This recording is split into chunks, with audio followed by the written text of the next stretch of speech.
The transmission came at 300 Earth Standard Time. Admiral Helena Chen was awakened from a fitful sleep by her neural implant's urgent chiming.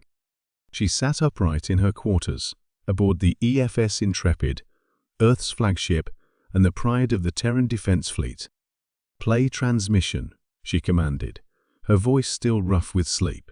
The holographic display flickered to life, revealing the face of Ambassador Thalax. The Valoran's normally iridescent blue skin had paled to a sickly gray, and dark indigo blood trickled from a gash above his 4 eyes. "Admiral Chen," the ambassador wheezed, "the Council has betrayed us." A violent explosion rocked the transmission, sending the ambassador stumbling. "They claimed the peace summit was to negotiate our status. It was a trap. They're bombing New Valora. Millions already dead." Helena's blood ran cold. The Valorans had been Earth's first and most loyal allies when humanity ventured into the stars 50 years ago. When the Galactic Council had denied Earth membership, citing humanity's aggressive tendencies and unpredictable nature, the Valorans had stood by them, forming the Independent Alliance. "They're saying we violated Council law by sheltering human scientists," Thalax continued. "They're using that as justification for this slaughter." Another explosion, closer this time. "We need help, Admiral." The transmission cut to static. Helena was already moving, her neural implant connecting to the ship's command network as she dressed in her uniform. "All command staff to the war room." Now, 3 hours later, Helena stood before the Emergency Defense Council on Earth, her holographic projection steady despite the fury coursing through her veins. "The Galactic Council has dropped all pretense of diplomacy," she reported. "Long-range sensors confirm it. New Valora has been reduced to ash. Population centers on 3 Valoran colonies are under orbital bombardment. Casualty estimates are in the billions." President Isaacs, a veteran of the Mars conflict before entering politics, steepled his fingers. "And their justification?"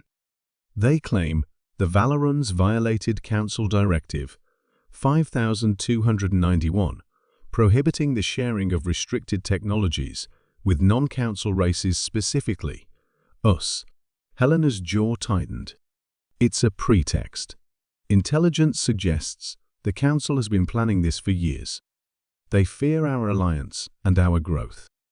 The 12 members of the Council exchanged glances. Earth had been preparing for this possibility since being denied Council membership, but few believed the Council would act so overtly, so brutally.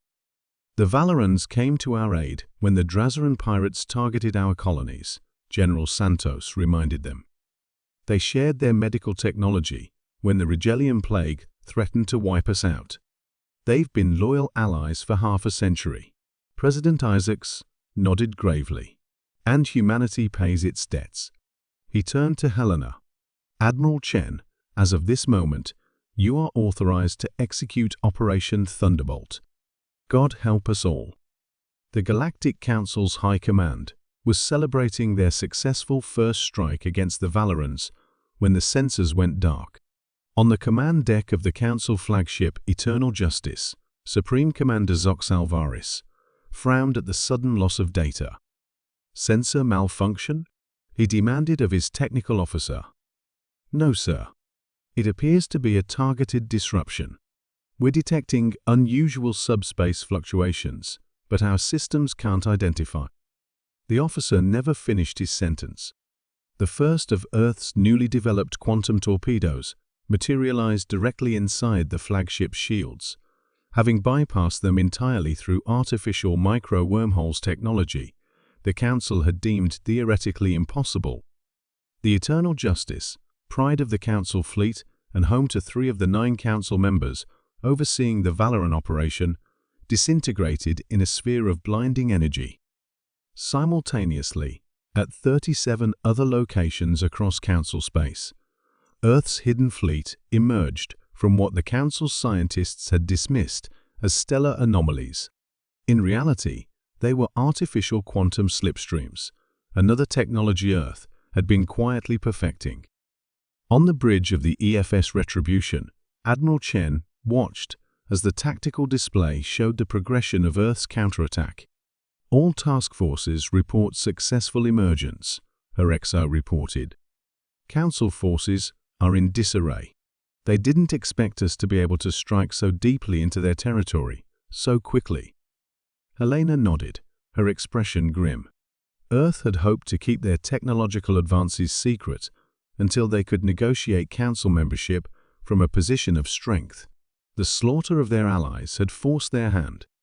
Priority targets only, she ordered. Military installations, weapons platforms, shipyards. Minimize civilian casualties. Earth wasn't waging a war of extinction. They were delivering a message.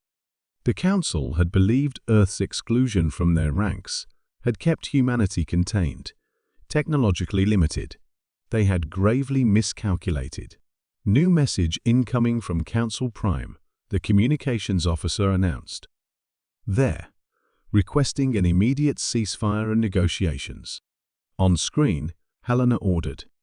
The face of Primus Dexler, head of the Galactic Council, appeared. The normally imperious Arcturian looked shaken, his scaled skin pale. Admiral Chen, he began, his voice lacking its usual condescension. There has been a terrible misunderstanding. No misunderstanding, Primus, Helena interrupted.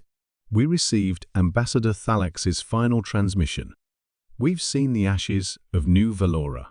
A rogue faction, Dexler insisted. Acting without council authorization. We are as horrified as you. 3 council members were aboard the Eternal Justice, overseeing the operation, Helena countered. Our intelligence is quite thorough. Dexler's expression shifted from feigned shock to calculation. What do you want, Admiral? Unconditional withdrawal from all Valoran space. Reparations for the lives lost. A formal recognition of the Independent Alliance's sovereign status. And the architects of this slaughter surrendered for trial. Impossible, Dexler hissed. The Council does not answer to